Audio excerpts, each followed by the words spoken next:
Hello and welcome to BYJU'S Exam Prep IAS. Let's take up the analysis of today's The Hindu newspaper by looking at a column from page number 12 of the Delhi edition. This column, written by Stanley Johnny, examines the rise and decline of the notorious terrorist outfit, the ISIS or the Islamic State in Iraq and Syria. As you might know, ISIS is a terrorist outfit that rose to prominence in 2014 under its leader Abu Bakr al-Baghdadi. This terrorist outfit declared the formation of an Islamic Caliphate, which would essentially be an Islamic nation only for the radical elements, and it was primarily centered around Iraq and Syria.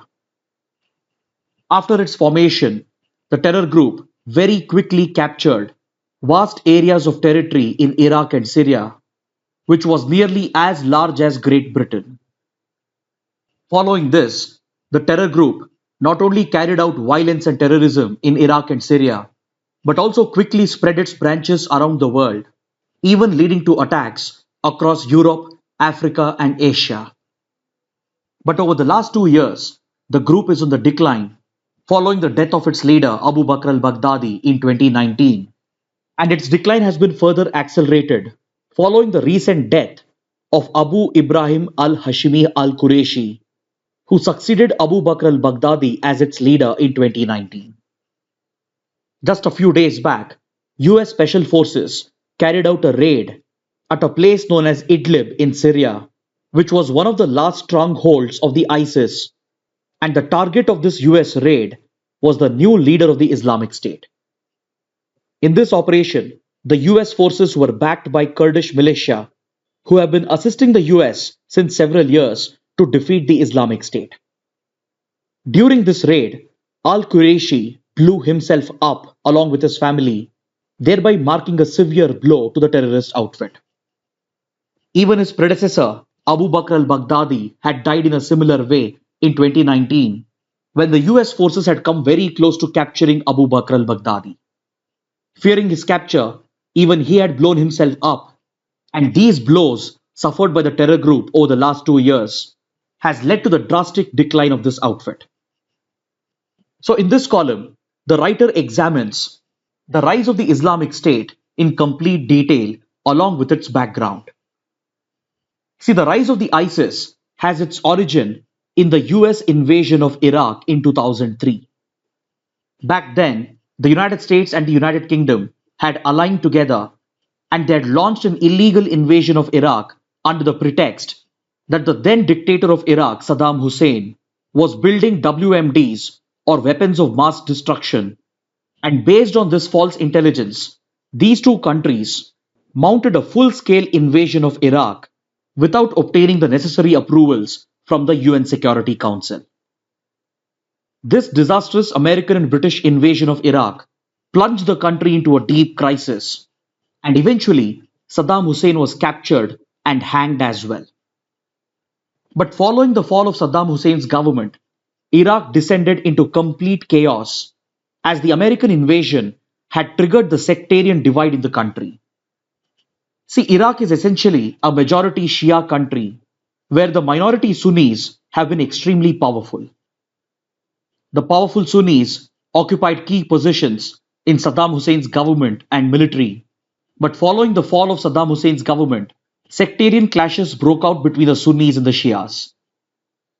This internal conflict created a state of complete anarchy in Iraq, and as there was a power vacuum in the country, several radical Sunnis, many of them who were even members of the Saddam Hussein's military, they openly embraced the radical ideology of Wahhabism and Salafism.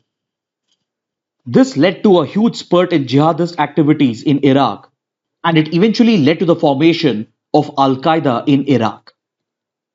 At that point, the Al-Qaeda in Iraq was formed by a notorious terrorist by the name Abu Musab al-Zarqawi, and he succeeded in building a strong foundation for radicalism and terrorism in Iraq. But by 2006, Zarqawi was killed in an American strike, and following this, the Al-Qaeda in Iraq became very unpopular due to its mindless acts of violence, which had descended the country into a sectarian conflict. But post 2009, the Al-Qaeda in Iraq underwent a major restructuring, which was now called the Islamic State of Iraq or the ISI. Now it's very important to note that most of these terror leaders that I'm mentioning, including Abu Bakr al-Baghdadi and al-Qurayshi, they had actually been captured by US forces and they were all lodged in an Iraqi prison which was run by the United States. But this prison, known as Camp Bucca, itself emerged as a hub of radicalization and turned into a factory that was churning out terrorists. By this time, in 2010-2011, a revolutionary movement broke out across West Asia and North Africa known as the Arab Spring. This essentially began as a revolutionary pro-democracy movement in a small North African nation known as Tunisia. Initially, it was essentially a people-led movement which was largely organized on social media platforms like Facebook, through which the people were challenging authoritarian and dictatorial rulers in the region. The Arab Spring movement, which started in Tunisia, led to the fall of the Tunisian government, and then this revolution spread like wildfire across West Asian countries and North African countries. It quickly spread to countries like Egypt, Libya, and even Bahrain, Saudi Arabia, and Iran were affected by it. Initially, this movement was very organic, which was largely led at the grassroots by the people who were frustrated with authoritarianism and dictatorship. But very quickly, regional powers and global powers, they realized the potential of social media in triggering such protests and violence, and soon the Arab Spring movement was hijacked by geopolitics. Global powers like US and Russia started using the Arab Spring for their own gains, and they tried to use the movement to topple governments in the region which were seen to be acting against their interests. Regional powers like Saudi Arabia, Iran, and Turkey also followed the same strategy, thus leading to the breakout of massive conflict and violence across the Middle East North Africa region. So by 2011, this orchestrated revolutionary movement spread to Syria as well, which was ruled by President Bashar al-Assad. President Assad belongs to the Alawite sect, which is seen as a branch of Shia Islam, and his government in Syria was always backed by the Shia power of the region, that is Iran. And it's important to note that Syria under President Assad and Iran have always been close to Russia. So the Arab Spring movement which spread to Syria pushed the country into a civil war, where the rebels were backed by the rivals of Iran and Russia, such as Saudi Arabia, Turkey, and of course, the United States of America. So the violence and conflict that broke out in neighboring Syria gave the Islamic State in Iraq an opportunity to expand its operations into Syria as well.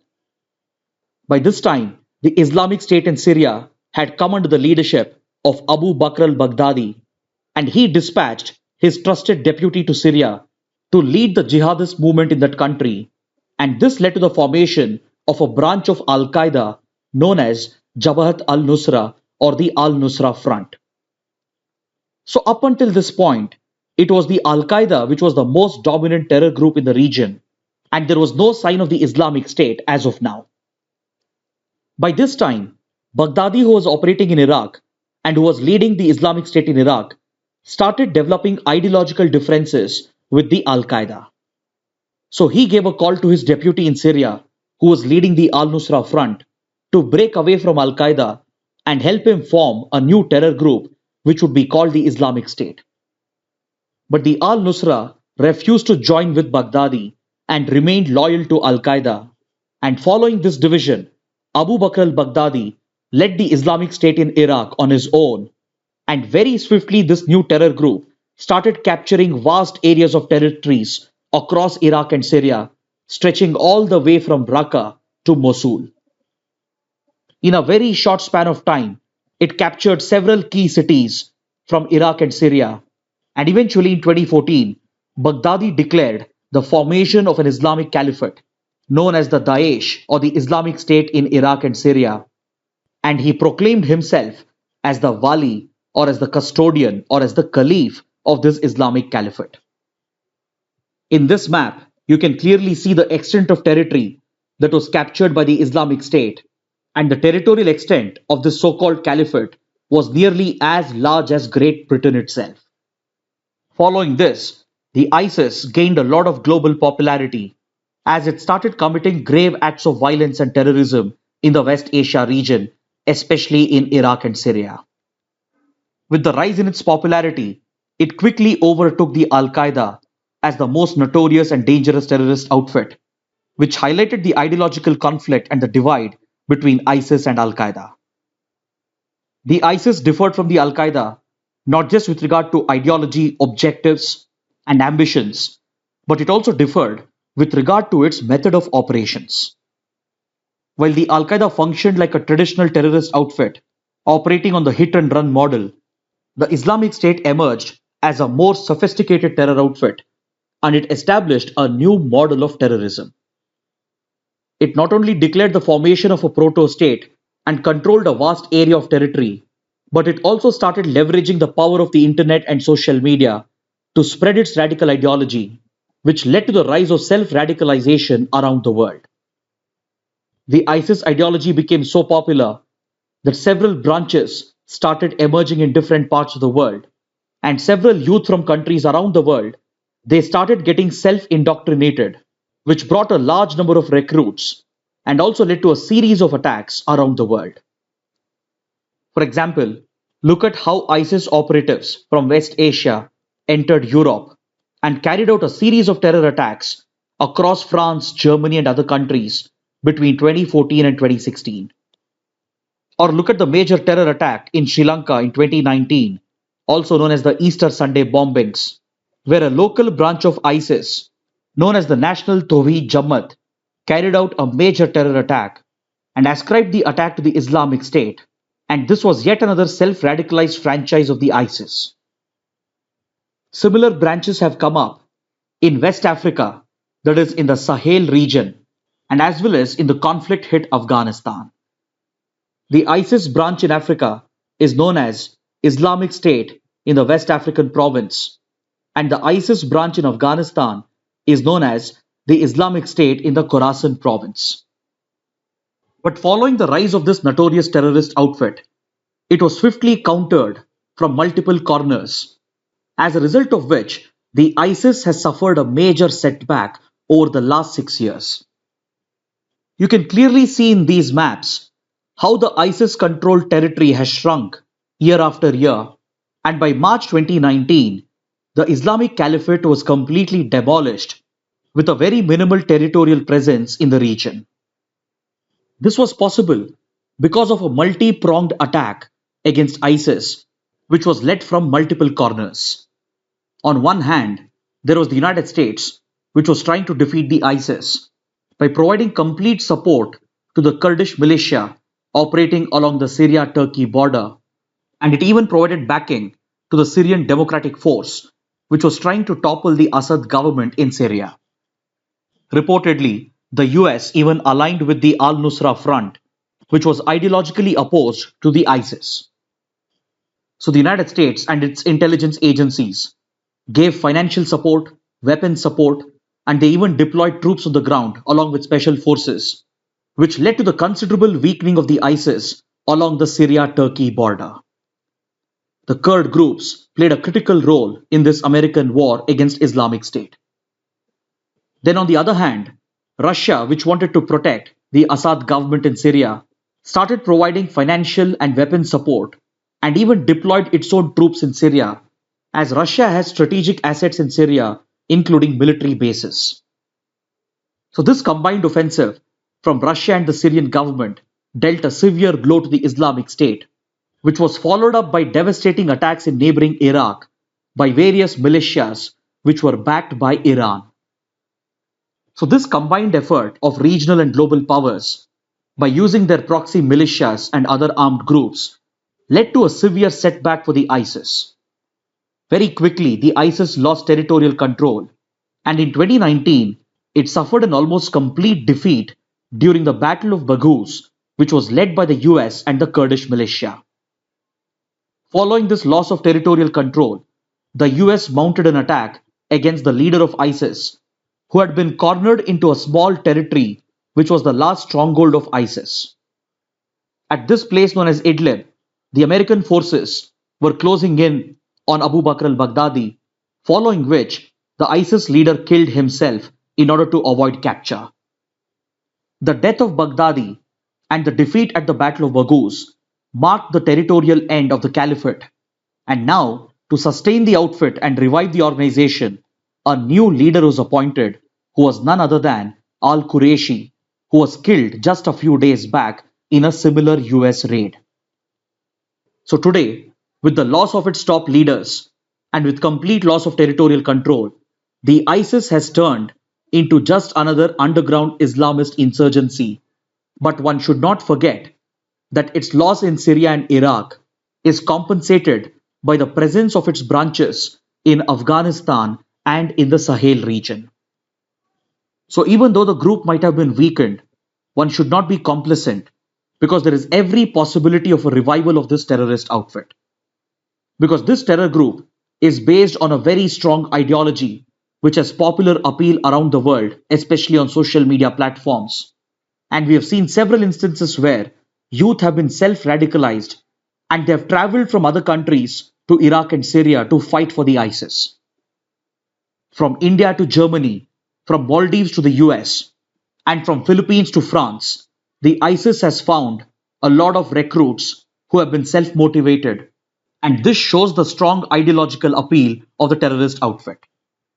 Plus, the terror group still retains most of its terror capabilities, which was recently displayed as well in a major terror attack in Syria. So one needs to be cautious, because as long as the conflicts in Iraq, Syria and Afghanistan continue, and as long as there is instability in the West Africa Sahel region, there always exists a fertile ground for the ISIS to revive itself. Also, one should note that the geopolitical conditions in West Asia and Africa has not really changed much from 2003 to 2021, and the covert proxy wars going on in the region between global powers and regional powers always creates a fertile ground for such extremist outfits to flourish. So all the countries which are concerned about ISIS should always be on the guard, because it is still possible for the terror group to revive itself. Now let's look at this column from page number 11, which examines the budget proposal to tax and indirectly regulate the transactions of cryptocurrencies in the country. See, cryptocurrencies in the crypto markets have always been controversial right from the beginning, mainly because cryptocurrencies like Bitcoin, Ethereum and the others, they are decentralized currencies based on the blockchain technology, and as a result, they fall outside of the regulation of the government and the central bank. While many believe that cryptocurrencies are the future of transactions, and while they consider them to be a good hedge against inflation, the governments and the central banks, on the other hand, are of the view that cryptocurrencies cannot be treated as legal tender, as they are not only volatile, but they are also very risky due to its decentralized anonymous nature, which also makes it vulnerable for misuse by organized criminals and those who are involved in money laundering. So due to these factors, most governments and central banks around the world have often taken a stand against cryptocurrencies. In the past, in India as well, the government and the RBI had opposed cryptocurrencies in various ways. And in fact, in 2018, the RBI had even directed banks to not provide any services to cryptocurrency exchanges and wallets, which were enabling crypto transactions in the country. But in 2020, there was a major breakthrough when the Supreme Court of India stepped in and revoked this order of the RBI, which led to an exponential growth of the crypto market in India.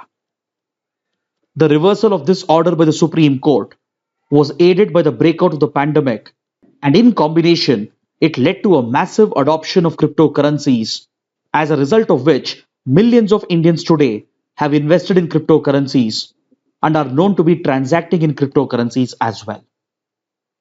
So following this widespread adoption and considering the tremendous advantages of blockchain technology that underlies cryptocurrencies, the government proposed to come out with a law to provide for the regulation of these digital assets. Recently, it has been reported that the government has already prepared a draft bill and it was expected to be tabled in the parliament during last year's winter session. But due to various hurdles and unresolved issues, the government has deferred the bill as of now, and instead, it has tried to indirectly regulate the crypto market during the recent budget. In the budget, it has been proposed that a flat 30% tax will be imposed on all income generated through the transaction of virtual digital assets, which includes cryptocurrencies. The government has opted for a high tax barrier in order to keep away small investors, in order to protect their interests, and also to further strengthen the taxation structure.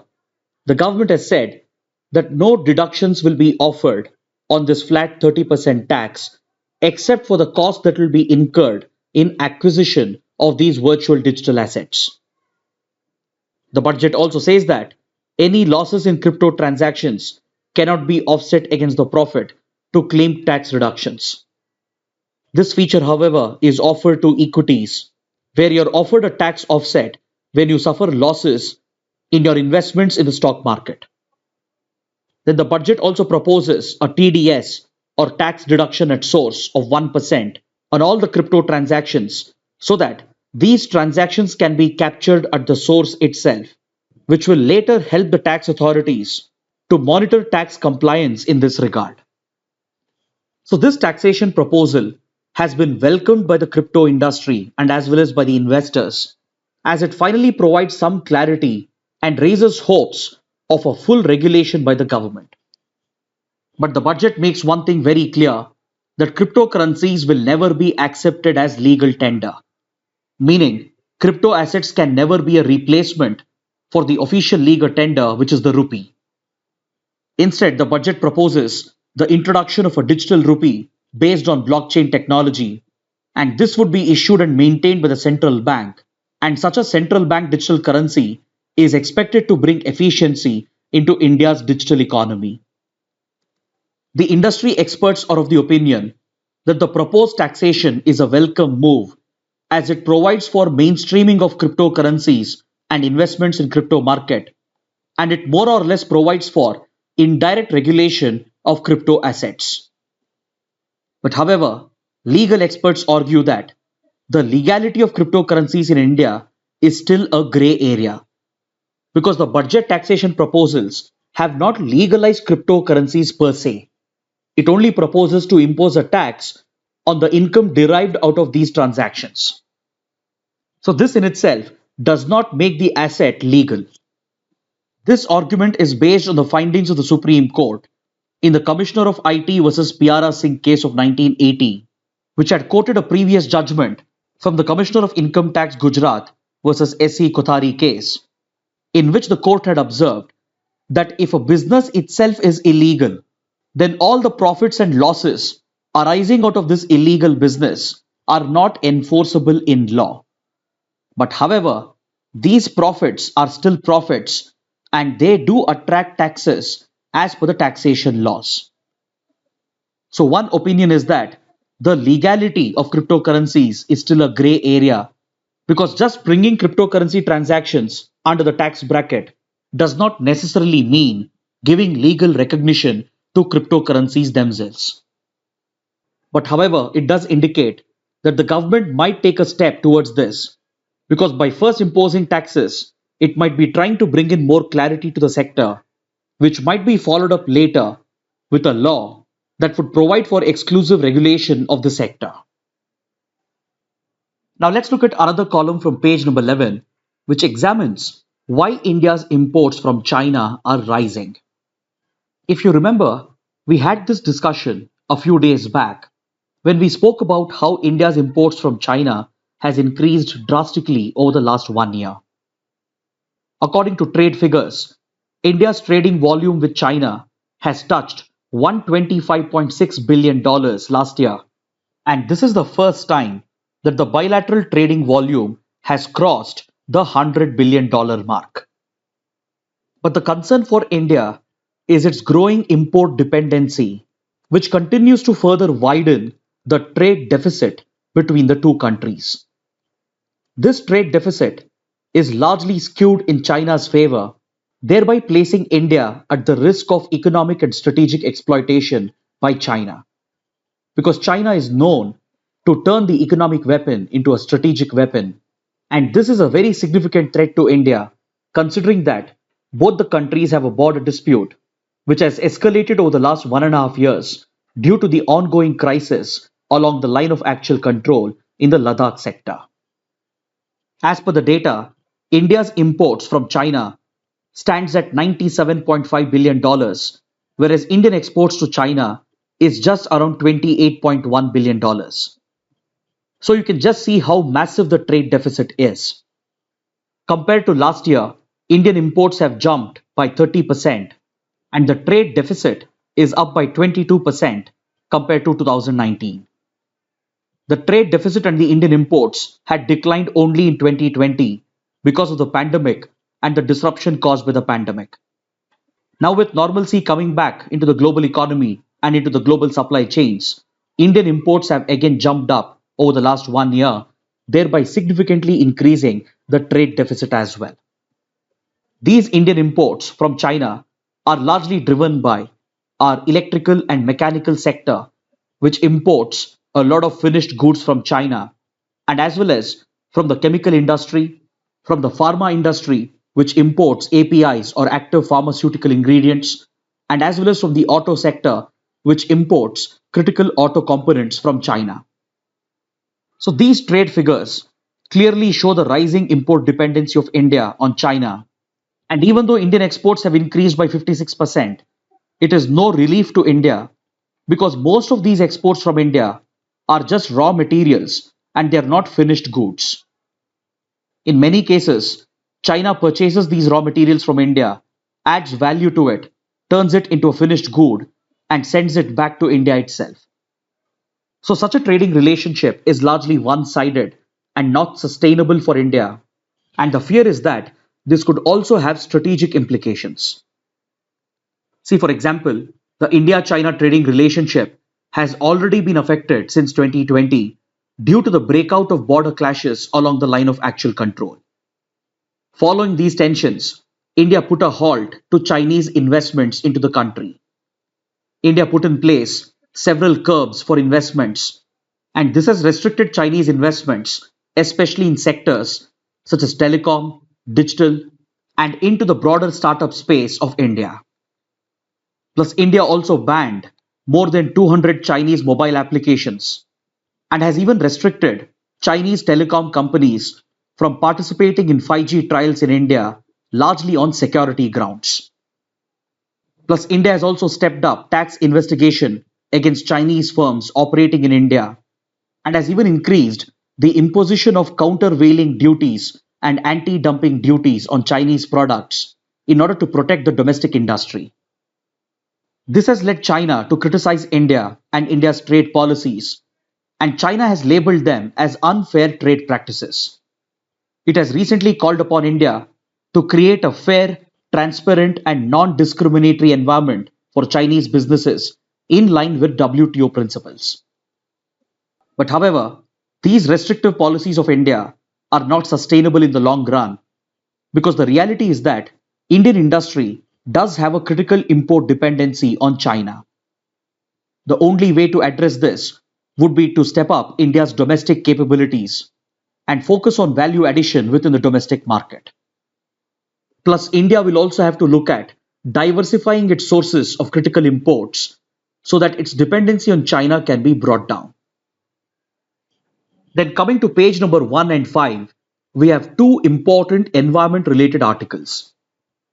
According to this article on page number 1, the Sariska Tiger Reserve in Rajasthan has registered a tremendous success in increasing its tiger population, which at one point had become extinct.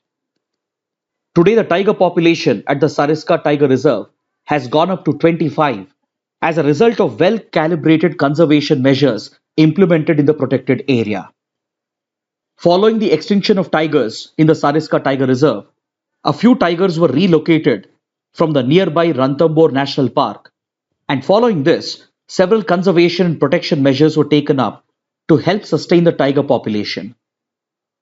The authorities put in place a strategy to create more watering holes and to develop the grasslands so that an adequate prey base could be created. They also took several measures to tackle hunting and poaching, along with measures for preventing unnecessary incidents of man-animal conflict. For these conservation projects, the government authorities tied up with several foundations and non-government entities, and together they have successfully implemented a conservation model. So as a result, the Sariska Tiger Reserve has seen a healthy increase in its tiger population over the last few years. So this successful example is a case study in wildlife conservation, and it's an example that you can make use of in your mains answers. Then coming to this article on page number 5, it highlights the importance of the Wayanad Wildlife Sanctuary in Kerala in acting as a wildlife migration route or as a wildlife migration corridor that connects the other important protected areas of Karnataka and Tamil Nadu. See, at the tri-junction of Karnataka, Tamil Nadu and Kerala, we have a very important ecosystem, which is the Nilgiri Biosphere Reserve. This critical habitat is home to several protected areas, including the Nagarhole National Park and Tiger Reserve and the Bandipur National Park and Tiger Reserve, both of which are in Karnataka. It also includes the Mudumalai National Park and Tiger Reserve in Tamil Nadu and the Wayanad Sanctuary in Kerala. The Nilgiri Biosphere Reserve is a critical habitat for threatened species, including tigers and elephants, and it registers one of the highest population of tigers and elephants in the country. In this habitat, an annual migration takes place of the wildlife, which move from Karnataka and Tamil Nadu into the Wayanad Wildlife Sanctuary in Kerala, as there is a better availability of food and water during this season. So this makes the Wayanad Wildlife Sanctuary an important migratory corridor for wildlife and highlights the importance of conserving and protecting these ecosystems. Now let's take a look at the mains practice questions. The first question: examine the rise and decline of Islamic State as a caliphate. The second question: what is the debate around the legality of cryptocurrencies after the announcement of a 30% tax? Illustrate. Kindly write an answer to these questions and post your answers in the answer writing portal, for which the link shall be given in the description box below. So with this, let's conclude the discussion for today. Thanks for watching.